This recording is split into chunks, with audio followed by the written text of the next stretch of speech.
Hi, and welcome to episode 41 of the Effective Teaching Podcast. I'm Dan Jackson, and today I'm going to be explaining how to connect your learning goals and inquiry-based learning. So there's lots and lots of research around that talks about the importance of starting with the learning goals. People like Professor John Hattie, Dylan Wiliam, Grant Wiggins and Jay McTee, and a whole bunch more talk about why starting with learning goals is so important. Now, if you're new to learning goals, I actually have episode number 1, my very first episode, is all about the importance of learning goals. And there's really 2 reasons why learning goals are so important. And the first reason is because you need to know where you're going in order to know how to get there, right? So you need to know where you're heading so that you actually know how to break it down and what the next steps are. Otherwise, what happens is you just get lost in the learning. You get lost in the content. Whereas if you have those learning goals, it gives you a focus. It also can give you motivation and a drive to achieving that. Now, my business coach, who I have used recently, talks to me a lot about setting destinations, but then he talks about how people set destinations and then they just kind of think that's it. But really, you set the destinations so that you then can build the tracks to get there. And if you don't build the tracks to get there, then the destination is useless. And so that's the idea of setting goals, but then having to build and create how you're going to get to those goals and creating that process to make sure that you're achieving them. So when we create learning goals, we start with the goal and identify sub-goals, which then build together to achieve the larger goal.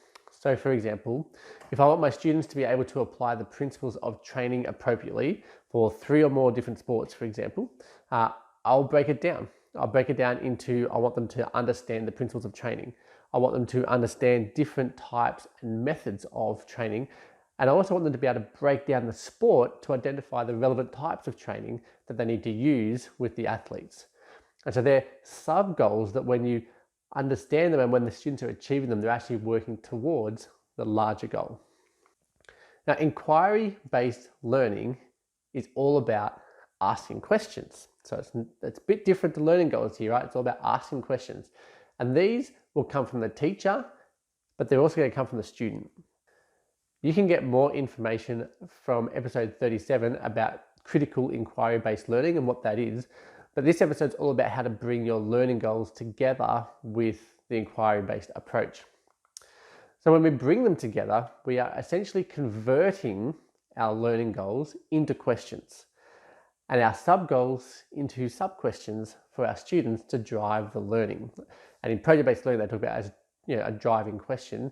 If you're looking at something like understanding by design, though, they talk about as essential questions. And so it depends on which kind of process you want to use, but it's the same kind of thing, essential or driving type questions. Here you have a big one, and then you also have some sub ones that both are built and created from your learning goals.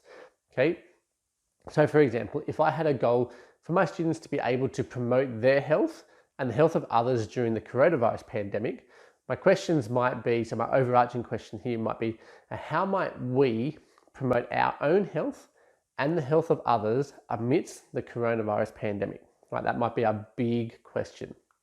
But then I might have a sub-goal.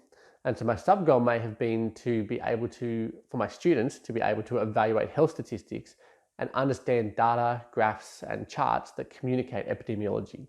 And so from that, I'll have a sub-question that then might look like this, where it says, how might we use epidemiology to identify health priorities and determine the risk of coronavirus?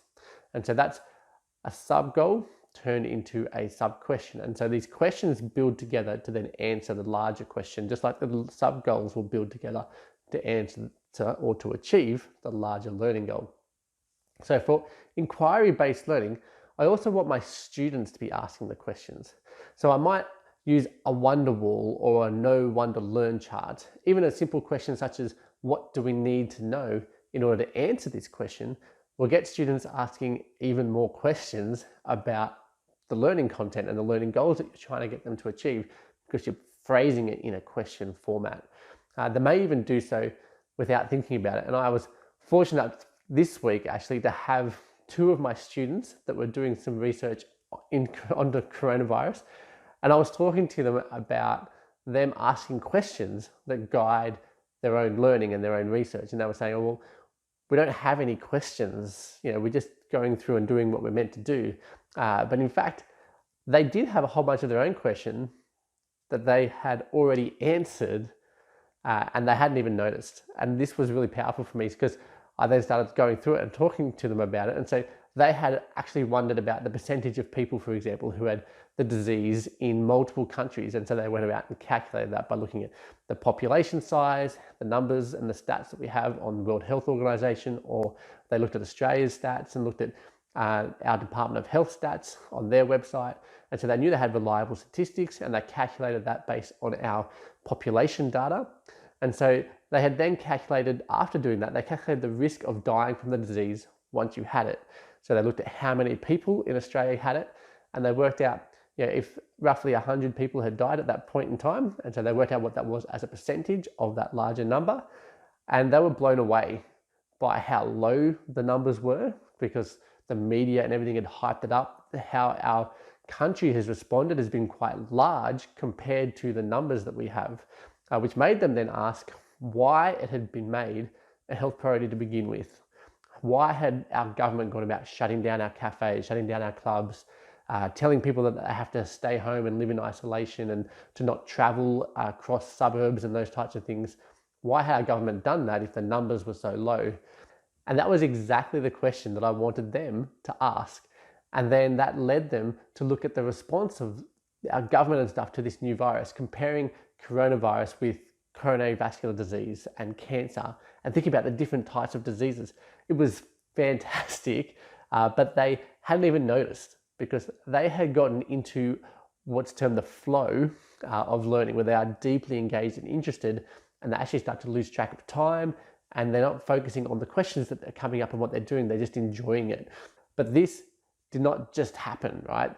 This was crafted through the design of the learning, because I had taken this inquiry-based approach, or a critical inquiry-based approach to their learning. There were goals which I had created and which I had built questions around, and there were sub-goals which also had questions. So we had turned all these goals into questions, which then had caused them to begin to ask more questions for their own learning, which was just fantastic.